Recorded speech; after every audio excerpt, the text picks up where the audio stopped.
The rain fell in quiet sheets over the small apartment window as Emma sat at the kitchen table, staring at the thin white paper that would end 6 years of marriage. The divorce papers trembled beneath her hand, her signature still half finished, ink bleeding into the fibers like her hope dissolving into grief. Across from her, Michael leaned back in his chair, jaw tight, face unreadable. The silence between them was louder than any argument they'd ever had. She wanted to scream, to ask him why he had stopped loving her, why every conversation turned into an empty echo. But she didn't, because when love dies, words become useless. She picked up the pen again, blinked through her tears, and signed her name in a shaky hand that no longer recognized itself. When she looked up, he was already standing, gathering his coat, eyes refusing to meet hers. No goodbye, just a door closing, the sound that would haunt her for years. Her fingers brushed against something else on the table, a small stick wrapped in tissue, the pregnancy test she hadn't had the courage to show him. 2 faint lines had appeared that morning, lines that had changed everything and nothing at once. She wanted to tell him, wanted to believe this new life could save what they'd lost. But the papers sat beside it, a cruel reminder that love wasn't a cure for distance. In a sudden rush of pain, she tore the test apart, pieces falling like snow on the floor. But life had already begun inside her. She didn't know it yet, but the tiny spark would soon become her reason to breathe again. Emma packed her things that night and drove through the rain until city lights faded behind her. She didn't look back. She found a small town in Oregon, quiet streets, kind faces, and an old bookstore for rent. The owner, an elderly woman named Margaret, handed her the keys after one conversation. "You look like someone who needs a new beginning," she said. And maybe she was right. Emma named the store's second chapter. It was meant for her as much as for anyone who walked through the door. Months passed, and her belly grew, carrying the silent promise of something pure. The first kick made her cry in the middle of the night. For the first time in months, those tears weren't out of loss but out of love. She learned to live with less, fewer plans, fewer regrets. When her daughter, Lily, was born one winter morning, the snow outside the hospital looked almost holy. Emma held her close, whispering, "You're my beginning, not my end." Life wasn't easy. Books barely sold, the bills piled up, but every time she thought of giving up, Lily's laughter brought her back. The child had Michael's eyes, blue like the ocean before a storm. Sometimes Emma would catch herself staring at them, wondering if he'd ever think of her, if he'd ever realize what he'd left behind. She tried to send him a letter once, but tore it before finishing, just like that old test. She told herself he didn't deserve to know. But deep down, she wasn't sure if it was anger or fear keeping her silent. Years passed, and second chapter became more than a bookstore. It turned into a small haven, for people who'd lost someone, who needed a story to heal. Emma ran reading nights for children, free coffee mornings for widows, and gave books away to anyone who couldn't afford them. Her kindness drew people in, and soon, the shop felt like home not just to her, but to half the town. Lily grew up among the shelves, a bright, curious little girl who spoke like she'd lived before. She'd ask, "Mommy, why don't I have a daddy like other kids?" Emma's heart would twist every time.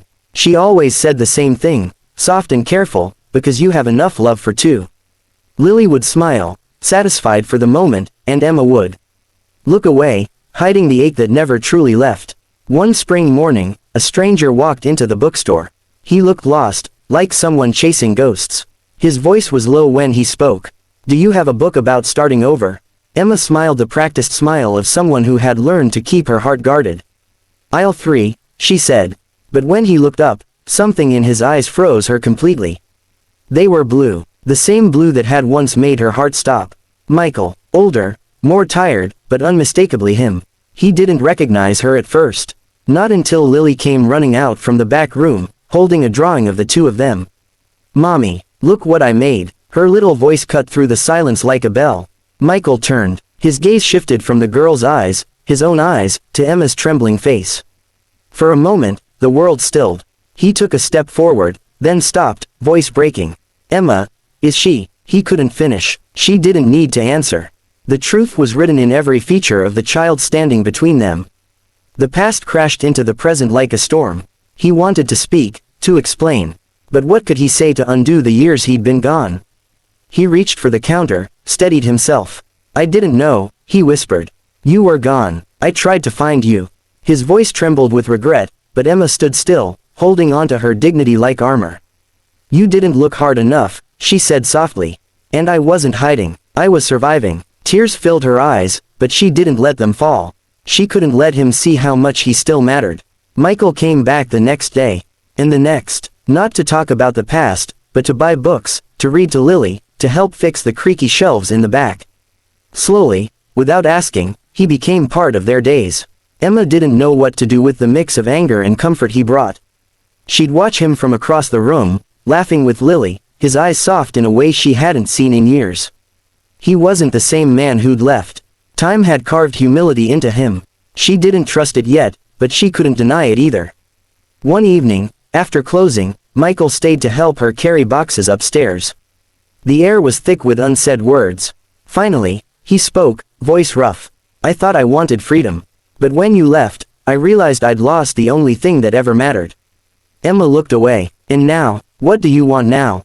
He hesitated. "To make it right, to be there for her, and for you, if you'll let me." The simplicity of his words broke her. Years of pain, resentment, and loneliness melted into something she hadn't felt in so long, hope. But she didn't answer right away. Some wounds needed more than apologies to heal. Weeks passed, and the town noticed how the man with the blue eyes had started showing up every day.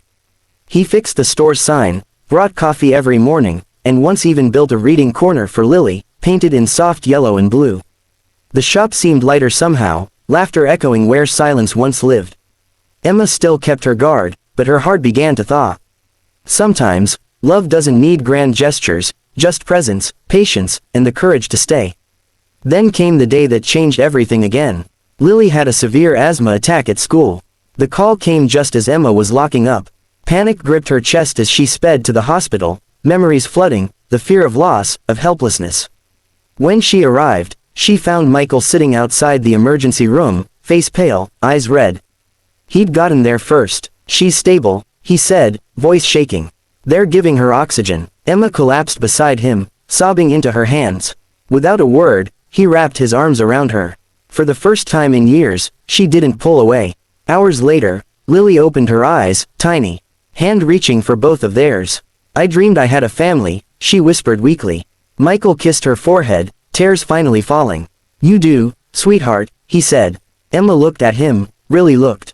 Maybe love wasn't about erasing the past, but about choosing to heal together despite it. Days turned into weeks, and things began to change. Michael didn't leave. He moved to the small town, started working at a local construction company, and came by the bookstore every evening. The three of them began to build a quiet rhythm, dinners together, bedtime stories, laughter that came easily again. It wasn't perfect, but it was real. One night, as the sun dipped behind the hills, Emma sat on the porch watching Lily chase fireflies. Michael came out, 2 mugs of tea in hand. They sat in silence, the air heavy with memories and forgiveness. "I still remember that night," she said finally, voice low. "The night I tore the test apart. I thought I was ending something. But life had already begun inside me." She looked at him, eyes soft but steady. "And maybe, it was meant to be that way. Maybe we both needed to break to learn how to love right." Michael reached for her hand, fingers brushing gently. "If I could go back," she stopped him. "Don't. Just be here now." He nodded, eyes glistening. In that quiet, something unspoken settled between them, not a promise, but peace. Years later, the bookstore thrived. Emma and Michael turned it into a community space, filled with light, children's laughter, and stories that healed broken hearts. Lily grew into a bright, compassionate girl who believed love could mend anything. One afternoon, during a reading session, she stood up and read a line from her favorite book. "Sometimes, the hardest goodbyes lead to the most beautiful beginnings." Emma and Michael exchanged a glance that said everything words couldn't. The past had hurt them, yes. But it had also taught them that endings are not failures, that forgiveness is strength, and that love, when found again, is quieter but deeper. On the anniversary of the day she'd signed those papers, Emma placed a single white lily on the bookstore counter, a reminder of pain turned into purpose. She no longer feared her past. She embraced it, because without it, there would be no Lily, no second chapter, no chance at something pure. That night, as they closed the shop, Michael turned off the lights and whispered, "You know, I never thanked you." She smiled, leaning against the doorway. "For what?" He looked at her, voice full of gratitude. For not letting my mistakes stop life from beginning. She touched his cheek gently, eyes shimmering. It was never about stopping life. It was about learning to live it.